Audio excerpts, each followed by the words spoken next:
ಏಗಲ್ಟನ್ ರೆಸಾರ್ಟ್ನಿಂದ ಹೊರಹೋದ ಬಳ್ಳಾರಿ ಶಾಸಕರು ಸಚಿವ ಡಿಕೆ ಶಿವಕುಮಾರ್ ಜೊತೆ ತೆರಳಿದ ಅತೃಪ್ತ ಶಾಸಕರು ಈ ಕುರಿತಾಗಿ ಬ್ರೇಕಿಂಗ್ ನ್ಯೂಸ್. ಏಗಲ್ಟನ್ ರೆಸಾರ್ಟ್ನಿಂದ ಬಳ್ಳಾರಿ ಶಾಸಕರು ಹೊರಬಂದಿದ್ದಾರೆ. ಸಚಿವ ಡಿಕೆ ಶಿವಕುಮಾರ್ ಜೊತೆ ಅತೃಪ್ತ ಶಾಸಕರು ತೆರಳಿದ್ದಾರೆ. ಶಾಸಕರಾದ ಗಣೇಶ್, ಆನಂದ್ ಸಿಂಗ್, ಭೀಮಾ ನಾಯಕ್, ಸಚಿವ ಪಿಟಿ ಪರಮೇಶ್ವರ್ ನಾಯಕ್, ತುಕಾರಾಂ ಕೂಡ ಡಿಕೆಶಿ ಅವರ ಜೊತೆಗೆ ತೆರಳಿದ್ದಾರೆ. 2 ಕಾರ್ಗಳಲ್ಲಿ ಡಿಕೆಶಿ ಜೊತೆ ಬಳ್ಳಾರಿ ಶಾಸಕರು ತೆರಳಿದ್ದಾರೆ.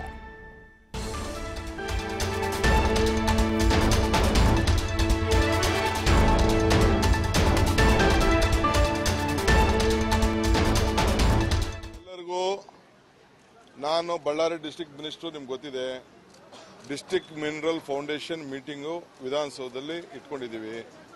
ಅರ್ಜೆಂಟು ಕೆಲವು ಫಂಡ್ಸ್ ಎಲ್ಲ ಫೈನಲೈಸ್ ಮಾಡಬೇಕು, ಪ್ರಾಜೆಕ್ಟ್ಸ್ ಎಲ್ಲ ಫೈನಲೈಸ್ ಮಾಡಬೇಕು. ಸೊ ಅದಕ್ಕೆ ವಿಧಾನಸೌಧದಲ್ಲಿ ನಮ್ಮ ಮೀಟಿಂಗ್ ಇಟ್ಕೊಂಡಿದ್ದೀವಿ. ಸೊ ಎಲ್ಲ ನಮ್ಮ ಜಿಲ್ಲೆಯ ಶಾಸಕರುಗಳು, ಮಂತ್ರಿಗಳು ಎಲ್ಲ ಹೋಗ್ತಾ ಇದ್ದೀವಿ. ಅಲ್ಲೂ ಕೂಡ ಕೆಲವು ಬಿಜೆಪಿಯವರು, ಕೆಲವರು ನಮ್ಮ MP, MLC ಅವರೆಲ್ಲ ಮೆಂಬರ್ಸ್ ಇದ್ದಾರೆ, ಆಫೀಸರ್ಸ್ ಮೆಂಬರ್ಸ್ ಇದ್ದಾರೆ. ವಿಧಾನಸೌಧದ 106 ರೂಮ್ ನಂಬರ್ನಲ್ಲಿ 1 ಗಂಟೆ ಮೀಟಿಂಗ್, ಒಂದು ಅರ್ಧ ಗಂಟೆ ಕೆಲವೆಲ್ಲ ಪ್ರಾಜೆಕ್ಟ್ಸ್ ಎಲ್ಲ ಕ್ಲಿಯರ್. ನಮ್ಮೆಲ್ಲರಿಗೂ ನಾನು ಬಳ್ಳಾರಿ ಡಿಸ್ಟ್ರಿಕ್ಟ್ ಮಿನಿಸ್ಟರ್, ನಿಮ್ಗೆ ಗೊತ್ತಿದೆ.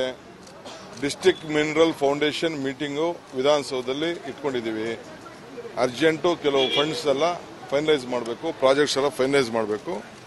ಸೊ ಅದಕ್ಕೆ ವಿಧಾನಸೌಧದಲ್ಲಿ ನಮ್ಮ ಮೀಟಿಂಗ್ ಇಟ್ಕೊಂಡಿದ್ದೀವಿ. ಸೊ ಎಲ್ಲ ನಮ್ಮ ಜಿಲ್ಲೆಯ ಶಾಸಕರುಗಳು, ಮಂತ್ರಿಗಳು ಎಲ್ಲ ಹೋಗ್ತಾ ಇದ್ದೀವಿ.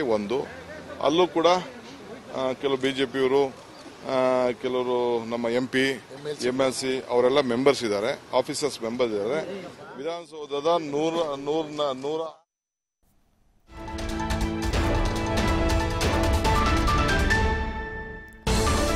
ಬಿಜೆಪಿಯಿಂದ ಆಪರೇಷನ್ ಕಮಲ ವಿಚಾರಕ್ಕೆ ಸಂಬಂಧಪಟ್ಟಾಗೆ ನಾವು ಎಲ್ಲಿಯೂ ಹೋಗಲ್ಲ, ಎಲ್ಲ ಸಮಸ್ಯೆ ಬಗೆಹರಿದಿದೆ. ಏಗಲ್ಟನ್ ರೆಸಾರ್ಟ್ನಲ್ಲಿ ಕಂಪ್ಲಿ ಶಾಸಕ ಗಣೇಶ್ ಸ್ಪಷ್ಟನೆಯನ್ನ ಕೊಟ್ಟಿದ್ದಾರೆ. ನಮ್ಮ ಜಿಲ್ಲೆಯ ಉಸ್ತುವಾರಿ ಸಚಿವರ ಜೊತೆ ಇವತ್ತು ಸಭೆ ಇದೆ ವಿಧಾನಸೌಧದಲ್ಲಿ, ಹೀಗಾಗಿ ಸಚಿವ ಡಿಕೆ ಶಿವಕುಮಾರ್ ಜೊತೆ ಸಭೆಗೆ ಹೋಗ್ತಾ ಇದ್ದೀವಿ ಅಂತ ಕಂಪ್ಲಿ ಶಾಸಕ ಗಣೇಶ್ ಸ್ಪಷ್ಟನೆಯನ್ನ ಕೊಟ್ಟಿದ್ದಾರೆ.